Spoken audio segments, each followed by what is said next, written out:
सर्वांना माझा नमस्कार. एकतेसाठी भीक पाहिजे. होय मंडळी, हे खरं आहे. एकतेसाठी भीक पाहिजे.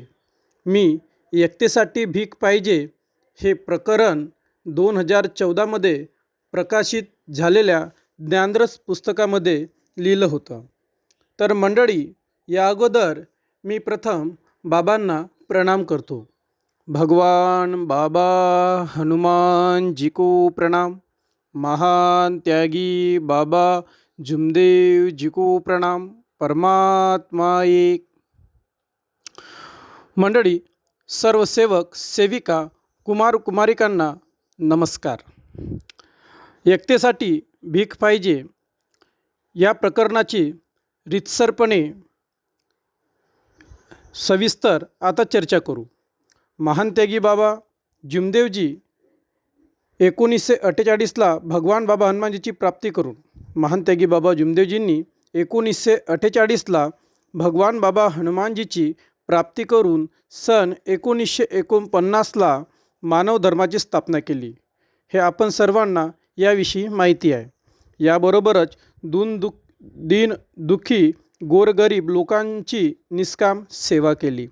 जनहितासाठी चांगले कार्य करून मानवतेची समाजाला प्रेरणा दिली. म्हणून आपण आजच्या काळात आपल्या सभोवताल मानव धर्माचा व्याप मोठ्या प्रमाणात पाहत आहोत. महान त्यागी बाबा जुमदेवजींनी परमात्मा एक मार्गात सेवकांना सकाळची विनंती, सायंकाळची प्रार्थना रोजच्या जीवनात अंमलात आणण्याकरता दिली आहे. म्हणून याकडे सेवकांचे सर्वाधिक लक्ष असणे आवश्यक आहे. सर्वात अगोदर एक विचार करा. आता आपण याबद्दल एक छोटं पॅराग्राफ घेतलं. एक पॅराग्राफ आहे, त्यामधील याच्यामध्ये आपण एक विचार करू. आणि खरंच एकतेसाठी भीक पाहिजे या प्रकरणाची ज्यावेळी मी याची रचना केली, ज्यावेळी हे प्रकरण लिहिलं, त्यावेळी बऱ्याच बाबींचा मला विचार करावा लागलं. आणि या प्रकरणाची आज गरज का पडली, ही 2014ची गोष्ट आहे. आणि यावरून तुम्हाला लक्षात येत असेल सध्या 2025 सुरू आहे. तर मंडळी, यामध्ये सर्वात अगोदर एक विचार करा. महान त्यागी बाबा जुमदेवजींनी दिलेल्या तत्वातील पहिला तत्व परमात्मा एक या तत्वाचा जर आपण विचार केला तर आजपर्यंत या मार्गातील सेवक परमात्मा एक म्हणजे शिकलेले नाहीत. निव्वळ आपण बोलत असतो, पण तशी आपण वागणूक आपण सेवक का करीत नाही, इथे मी प्रश्न विचारला होता. मी काही या मार्गातील जे आपल्या अगोदरचे सेवक या मार्गामध्ये झालेत त्यांच्याकडून मी हे ऐकलं होतं. आणि बाबांनी सुद्धा हे वक्तव्य एका मार्गदर्शनामध्ये म्हटलं होतं. हे सुद्धा मी अगोदर म्हणजे बाबाच्या काळातीलच सेवकांकडून ऐकलं होतं. म्हणजे परमात्मा एक म्हणजे आजपर्यंत या मार्गातील सेवक हे शिकलेले नाहीत. आणि असं जर म्हटलं तर आजच्या काळात जरी आपण बघितलं तर परमात्मा एक म्हणजे नेमकं काय हे सुद्धा आजच्या काळात काही प्रमाणातील सेवक अजूनही शिकलेले नाहीत. म्हणजे नेमकं परमात्मा एक म्हणजे काय आहे. आणि सेवक हा नेहमी बोलत असतो, पण तशी वागणूक किंवा कृती करत नाहीत. आपण म्हणतो 4 तत्व, 3 शब्द, 5 नियम यांचे तंतोतंत पालन करायचे. परंतु माणूस किंवा सेवक सेविका हे दररोज बोलत असतात, विनंती करत असतात, प्रार्थना करत असतात, परंतु तशी वागणूक करीत नाहीत. म्हणून इथे विचारलं होतं का करीत नाहीत. समोर याची रीतसरपणे आपण चर्चा करीत आहोत. सकाळची विनंती किंवा संध्याकाळची प्रार्थना म्हणेपर्यंत आपण आपले एक लक्ष, एक चित्त, एक मन एकाग्र ठेवतोय काय. आता हा एक सर्वात मोठा प्रश्न आहे. आपण जेव्हा सकाळची विनंती करतो किंवा सायंकाळची प्रार्थना करतो, यावेळी आपले एक लक्ष, एक चिंतन, मनन, विचार हे एकाग्र असायला पाहिजे. परंतु हे असतात काय, हा सर्वात मोठा प्रश्न आहे. बरेच लोक विनंती करतात, मनामध्ये काही असते, विनंती आपण बोलत असतो. विनंती इकडे बाबांकडे बसल्यानंतर मध्ये ज्या स्पीडमध्ये काही विनंती म्हणतात, ज्या स्पीडमध्ये प्रार्थना म्हणजे जे काही बोलण्याची आपली स्पीड असते. तर कधी-कधी बऱ्याच साऱ्या गोष्टी असतात. आपण विनंती करणे आहे म्हणजे अंघोळ झाली म्हणजे विनंती करणे आहे आणि सायंकाळी घरी आलो किंवा घरी आहे म्हणून प्रार्थना करणे आहेत. असा पण कधी-कधी विषय असतो. कधी-कधी आता इतके इतके म्हणजे जास्तीत जास्त संख्या सेवकांची आहे. म्हणणार नाही सर्व सेवक या प्रकारचे सारखेच करतात. काही सेवक छान कार्य करतात. काही सेवक कार्य नसले तरी छान पद्धतीने विनंती आणि प्रार्थना करत असतात. ज्यांचे एकाग्र मन, एक लक्ष, एक चित्त, एक प्रार्थना असते. बरेच सेवक माळ जपतात किंवा हवन करतेवेळी बघा याच्यामध्ये बराच सारा प्रश्न असा असतो की हवन करताना काही काही ठिकाणी बरेच लोक मी पाहिलं आहे बोलत असतात आणि काही ठिकाणी पाहिलं की हवन करेपर्यंत फक्त बाबा हनुमानजी म्हणतात. वास्तविकता एक आहे की एक लक्ष आणि एक चित्त, एक मन हे नेमकं काय आहेत हे सुद्धा आपण समजलो का, हा सुद्धा इथे प्रश्न आहे. आणि हा एक मोठा एक विषय म्हणता येईल. कारण एक लक्ष, एक चित्त, एक मन हे दैवी शक्तीचे उगमस्थान आहेत. हे आपल्याला लक्षात ठेवणे जरुरी आहे. आणि जिथे दैवी शक्ती प्राप्त करायची आहे तिथे माणसाचे एक लक्ष, एक चित्त, एक मन हे असणे आवश्यक आहे.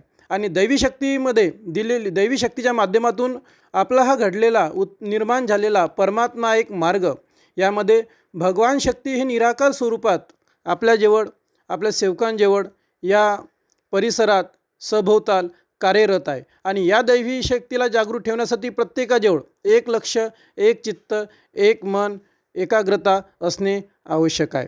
परंतु असं आहे का, हा सर्वात मोठा प्रश्न आहे.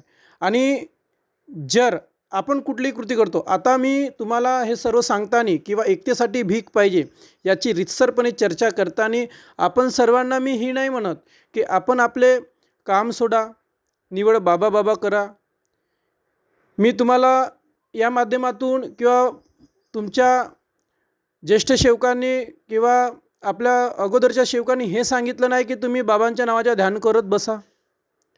म्हणजे या प्रकारचे वक्तव्य कोणी केलं नाही. आपल्यामध्ये तर हे दिलं आहे की प्रपंच करा आणि प्रपंच करून परमार्थ करा.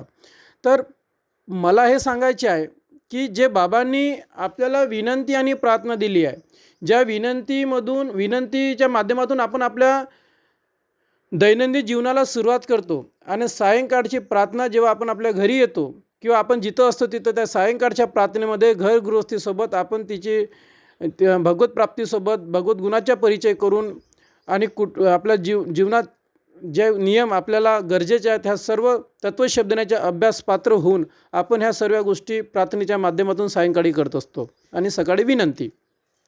तर हे सर्व करताना आपलं मन कसं असायला पाहिजे यावर मला थोडक्यात सांगायचे होतं. आणि म्हणून आपलं मन विनंती करतेवेळी एक मन, एक लक्ष, एक चित्त जर असलं, प्रार्थना करतेवेळी एक लक्ष, एक चित्त, एक मन जर असलं, तर तुम्हाला यातील बऱ्याच साऱ्या गोष्टीचे माहिती मिळेल. कारण मला एक म्हणायचे आहे की बरेच लोक आपापसामध्ये चर्चा करायला इतकी वेळ देतात दररोज की तिची आपण कल्पना देखील करू शकत नाही. हे आपण सर्वांना माहीत आहे.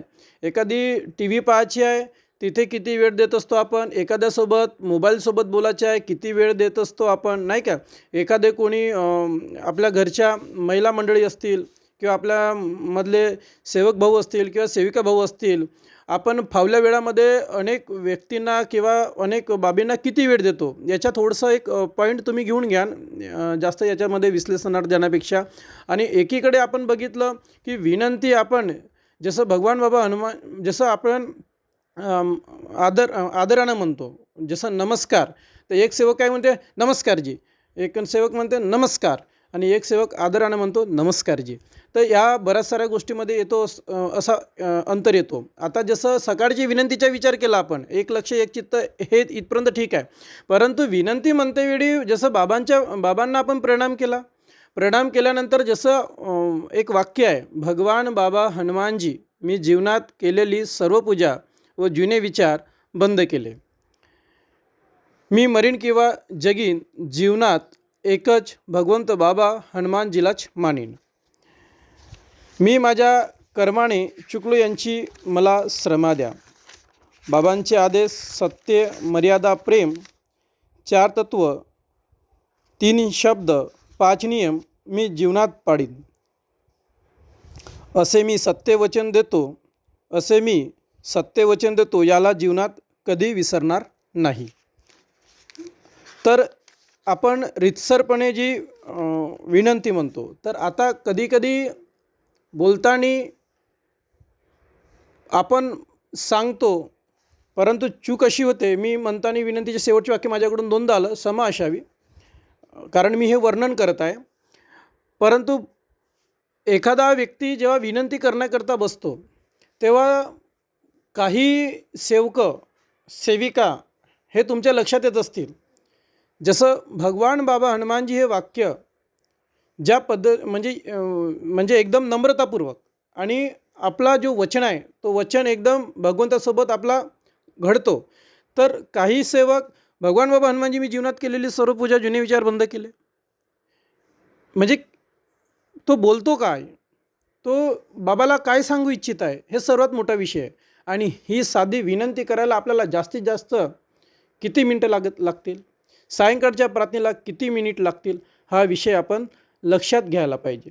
तर मंडळी, यावेळी एक लक्ष मला हे सांगायचे आहे, विनंती आणि प्रार्थना हे रीतसर आणि व्यवस्थित म्हणा, थोडे आरामात म्हणा, आणि जे काही आपल्याला चांगलं म्हणजे जे एक लक्ष एक चित्त जेवढं ठेवता येईल तितकं ठेवून हे काम करा, हे कार्य करा.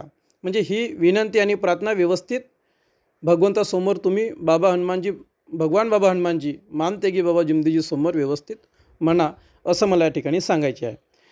तर आपण तत्वशब्दनियमाचे आता समोरचे विषय घेत आहे, हा प्रश्न इथं होता. आता आपण तत्वशब्दनियमाचे आचरण करतो काय, महान त्यागी बाबा जुमदेवजींनी दिलेल्या आदेशाचे पालन करतो काय, यासारखे बरेच प्रश्न आपल्यासमोर आहेत. म्हणून यासारख्या प्रश्नांचा विचार करून आपल्याला असे प्रश्न सोडवायचे आहेत. म्हणजे एकतेसाठी भीक पाहिजे. जेव्हा तुम्ही हा पूर्ण प्रकरण नीटपणे समजून घ्याल तेव्हा तुमच्या लक्षात येईल. बरेच आपण काय करतो, काही विषय समोर नेतो, काही विषय मागे असतो, त्याच्यामुळे बऱ्याच साऱ्या गोष्टी समजण्यामध्ये मागं पुढे होतात. मी रीतसरपणे जेवढं होते तिथपर्यंत मी सांगण्याचा प्रयत्न करतो. या अगोदर मी वार्षिक प्रोग्रॅममध्ये सांगितलं होतं,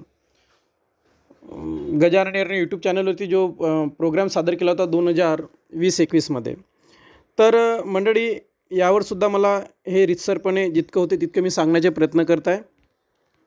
आपल्या परमात्मा एक मार्गात जे मी एक क्वेश्चन याच्यामध्ये निर्माण केलेत, की मुलांमध्ये, कुटुंबामध्ये, समाजामध्ये व्यवस्थित वागणूक करतोय काय, तत्वशब्द नियमाचे आपण आचरण करतो काय, महान त्यागी बाबा जुमदेवजींनी दिलेल्या आदेशाचे आपण पालन करतोय काय, यासारखे बरेच प्रश्न आपल्यासमोर आहेत. म्हणून यासारख्या प्रश्नांचा विचार करून आपल्याला असे प्रश्न सोडवायचे आहेत. आता समोर आपल्या परमात्मा एक मार्गात सर्वात मोठा प्रश्न उभा आहे, तो म्हणजे बाबांनी दिलेला 4था नियम, कुटुंबात व सेवकात एकता कायम करणे. ताबडतोब विचार करा, परमात्मा एक मार्गात आपण 4था नियमाचे पालन करतो काय, हा सर्वात मोठा प्रश्न आहे.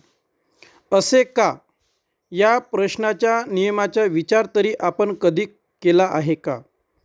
परमात्मा एक मार्ग एकच आहे, मानव धर्म एकच आहे. त्याचे म्हणजे या मानव धर्माचे संस्थापक महान त्यागी बाबा जुमदेवजीच आहे. पण आपल्या परमात्मा एक मार्गात बाबांनी दिलेल्या आदेशाच्या नियमांच्या विरुद्ध कार्य का सुरू आहेत? पण आपल्या परमात्मा एक मार्गात बाबांनी दिलेल्या आदेशाच्या नियमाच्या विरुद्ध कार्य का सुरू आहेत? तर या ठिकाणी मंडळी मी एक म्हण घातली आहे, लाखो सेवक है मार्ग में एक भी काम का नहीं, जो चलता है तत्व शब्द नियमों से वो सेवक बाबा का सही. लाखों सेवक है मार्ग में, एक भी काम का नहीं. जो चलता है तत्व शब्द नियमों से, वो सेवक बाबा का सही, वो सेवक बाबा का सही. म्हणजे या ठिकाणी मी वर्णित केला आहे एक म्हण. तर मला हे सांगायचे आहे की जसं बाबांनी हा मानव धर्म काढला आहे आणि मानव धर्म काढल्यानंतर या ठिकाणी दिला आहे की मानवाने मानवासारखे वागावे. एक मानव धर्माचा मुख्य उद्देश आहे.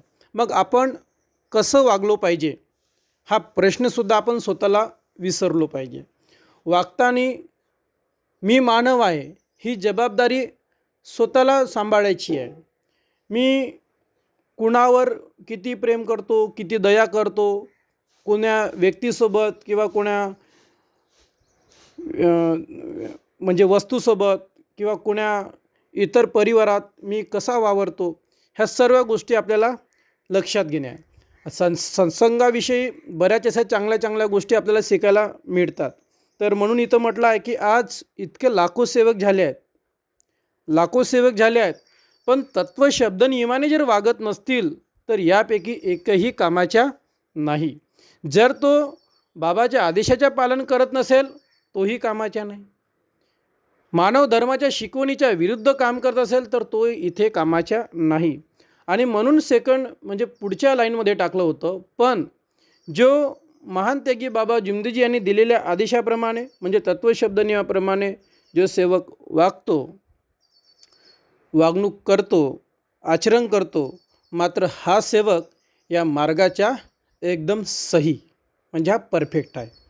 तर आपल्याला आपण सेवक आहोत आणि स्वतः जसा माणूस आंघोळ करतो आणि बाहेर निघतो किंवा कुठे घरी आंघोळीनंतर जसा तो स्वतःला पॉज करतो म्हणजे आंघोळ करून स्वतःला जसं पॉज करतो त्या पद्धतीने व्यक्तीने आपल्या आचार आणि विचाराला पॉज ठेवून जीवन जगावं म्हणजे शुद्ध ठेवून जीवन जगावं. म्हणजे शुद्ध वागणूक, स्वच्छ शरीर, स्वच्छ कपडे, स्वच्छ वागणूक हे सुद्धा तितकंच महत्त्वाचे आहे. आणि म्हणून जसं माणूस स्वतःविषयी ठेवतो तसंच त्यांनी आचरणसुद्धा ठेवायला पाहिजे. तर अख्खं बघा आपल्या जीवनाचं, तुमच्या जीवनाचं सोनं म्हणजे जीवनामध्ये सोनं झाल्याशिवाय राहणार नाही. तर मंडळी मी समोर हे लिहिलं आहे, आज आपण पाहतो परमात्मा एक मार्गात सेवकांची संख्या मोठ्या प्रमाणात वाढलेली आहे. आता सेवकांची संख्या मी 2014ला हे लिहिलं होतं. आता 2025च्या काळात आणखी संख्या इतकी वाढली आहे आणि समोर वाढणार आहे आणि वाढत आहे.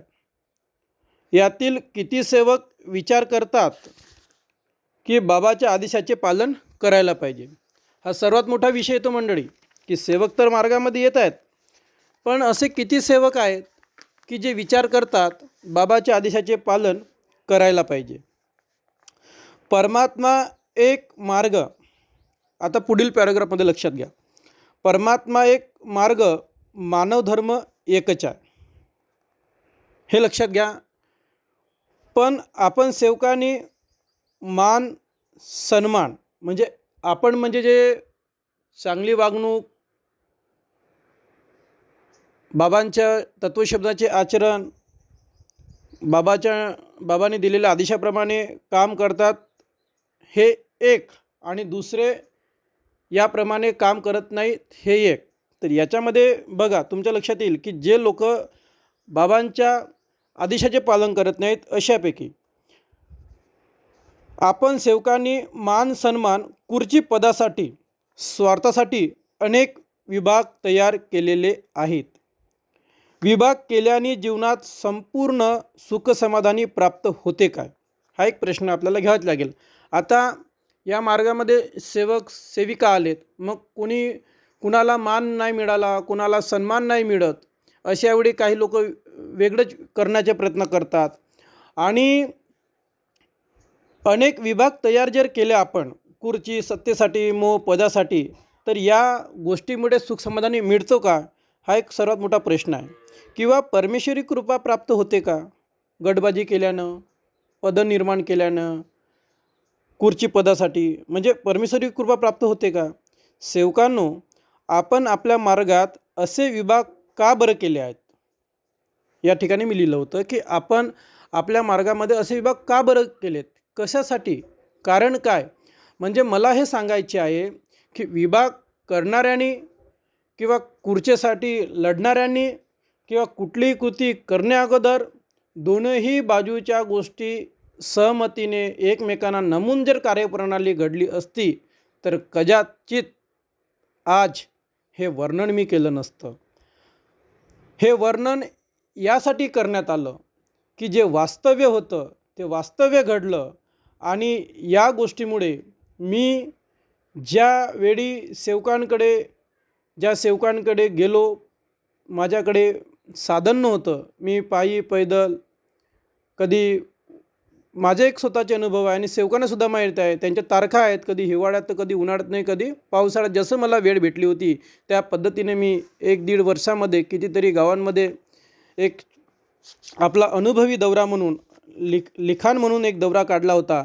त्यामध्ये मला बऱ्याच सेवकांकडून विषय जे प्राप्त झाले किंवा अनुभव मिळाले, जे अनुभव घेता येईल ते घेण्याचे प्रयत्न केले. अशावेळी मात्र बऱ्याच साऱ्या गोष्टी बाबाच्या शिकवण आणि बाबाच्या शिकवणीच्या विषयी वेगळ्या आढळल्या आणि त्या माध्यमातून परत ज्या गोष्टी निर्माण झाल्यात, पद आणि खुर्चीसाठी विभाजन झालेत, ह्या गोष्टी आपल्या समोर आल्यात आणि तो काळ मला आठवलं. तो काळ माझ्या लक्षात आहे आणि तुमच्यासमोर आहे की बाबा जुमदेवजी हे सत्य मर्यादा प्रेमासाठी रडले होते. आणि म्हणजे धोपगावचे अनुभव आपण सर्वांना माहीत आहेत, सेवक तिथे होते ते सांगतात. आतासुद्धा या धोपगावातील अनुभव येत असतो. महांतेगी व जुमदेवजी रडले होते. अशा वेळी बाबांनी म्हटलं होतं, मैं नहीं रो रहा हूँ, आपका भगवान रो रहा है. और बाबांनी मग भगवान कशासाठी रडतो, तर बाबांनी म्हटलं होतं की भगवान को सत्य मर्यादा प्रेम की भीख चाहिए. तेव्हा सेवकांनी म्हटलं होतं की हम आज से सत्य मर्यादा प्रेम का बर्ताव करेंगे. म्हणजे स्वयं भगवान बाबा हनुमानजी सत्य मर्यादा प्रेमाची सेवकांना भीक मागतो. मग आता माझ्या हे लक्षात म्हणजे हा एक पॉईंट नोट केला मी. मग लक्षात घेतलं की भगवान स्वतः सत्य मर्यादा प्रेमाची सेवकांना, सेवकिनींना म्हणजे सर्वांना परमात्मा मार्गातील सेवकांना भीक मागतो सत्य मर्यादा प्रेमाची. मग आपण का बरं देत नाहीत, हा प्रश्न निर्माण झाला. मग आता जर सेवकाची संख्या इतकी वाढली नाही, वाढत आहे. मग आता हे वाढल्यानंतरही हे विभाजन किंवा हे प्रणाली असे सुरू आहे आणि मग विनंती आपण अशी म्हणतो, प्रार्थना अशी करतो. मग शेवटी याचे विश्लेषण करताना मला ह्या कुठेतरी प्रार्थनेतील काही गोष्टी सेवकांच्या वावरात सेवकांसोबत म्हणजे अनुभवाशी संवाद साधत असताना माझ्या लक्षात आलं आणि तिथून माझ्या मनामध्ये हे निर्माण झालं की आज गरज आहे एकतेची आणि एकतेसाठी भीक पाहिजे. म्हणून हा प्रकरणाची निर्मिती मी त्यावेळी करण्याचा जो माझा निश्चय म्हणजे जो माझा हे प्रकरण लिहिण्याचा जो विचार झाला ते मी त्याची रचना रितसरपणे रचना करण्याची तयारी केली आणि या माध्यमातून मी या पद्धतीनं वर्णन या ठिकाणी करण्याचा प्रयत्न करतो आहे आणि केला आहे. तर मंडळी, आपल्या मार्गामध्ये का बरे विभाग झाले आहेत, आपणच आपल्या बाबाचे शब्द का बरं तोडले. आता विषय आहे की आपण म्हणतो बाबाच्या आदेशाचे पालन करणे. मग आपण विभाग तयार केले, आपण जर बाबाच्या आदेशाचे पालन केले नाही तर मग बाबाचे शब्द तोडले. मग मला हे म्हटलं मी की आपण बाबाचे शब्द का बरं तोडले आहेत. आज आपण संपूर्ण सेवक जर एकत्र राहिलो असतो तर आपल्या परमात्मा एक मार्गाला व मानव धर्माला सर्वात मोठे स्वरूप प्राप्त झाले असते. आहे बरोबर. आज जरी मी ऑडिओ सादर करत आहे तरी याचे मी रितसरपणे अमोरसमोर मी सांगितल्याप्रमाणे चॅनलवरती व्हिडिओसुद्धा सादर केलेला आहे. हा ऑडिओ करून तुमच्यासमोर व्हिडिओ स्वरूपात सादर होत आहे. तर मंडळी, संपूर्ण सेवक आज आपण एकत्र राहिलो असतो जर आपण बाबाचे आदेश तोडले नसते तर. पण इथं आहे आपण बाबाचे शब्द का बरं तोडले आहेत. आज आपण संपूर्ण सेवक जर एकत्र राहिलो असतो तर आपल्या परमात्मा एक मार्गाला व मानव धर्माला सर्वात मोठे स्वरूप प्राप्त झाले असते. हे मात्र तितकंच सत्य आहे. पण आता असे मोठे स्वरूप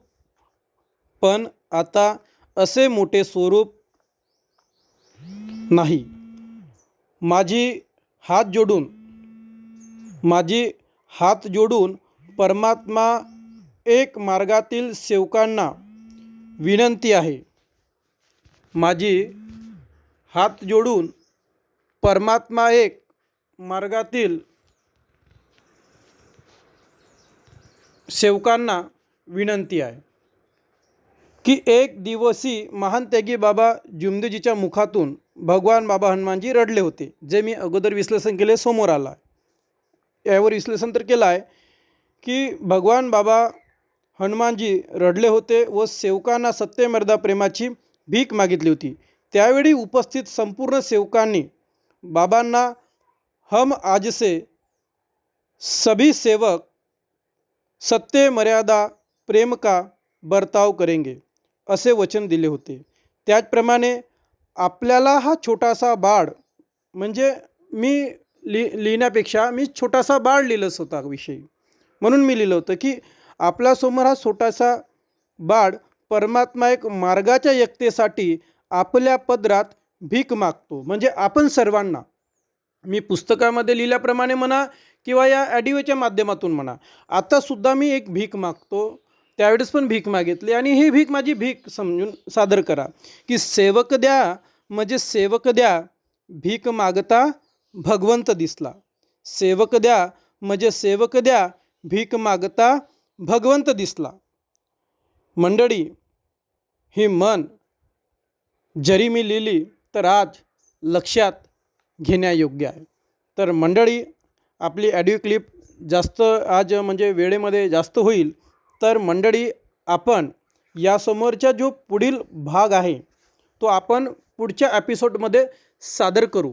आणि यामध्ये इथे आपण तसं एपिसोड 2 लिहू, एकतेसाठी भीक पाहिजे भाग किंवा एपिसोड 2 प्रकरण. तर याची सविस्तरपणे आपण चर्चा पुढच्या याच्यामध्ये करू.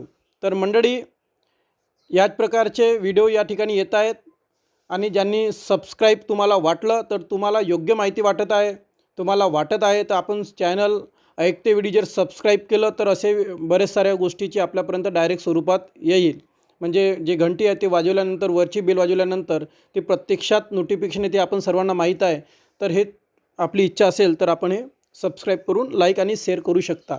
असे अनेक आपण वेगवेगळे विचार इतर लोकांना पाठवतो, पण चांगल्या विचाराची संगत घालण्यासाठी आपण अशा बाबी जर एकमेकांना शेअर केल्या आणि समजा 100तून एखाद्याने किंवा दोघांनी ऐकलं आणि मार्गदर्शन किंवा अनुभव किंवा मनोगत हे सर्वच ऐकतात असं नाही.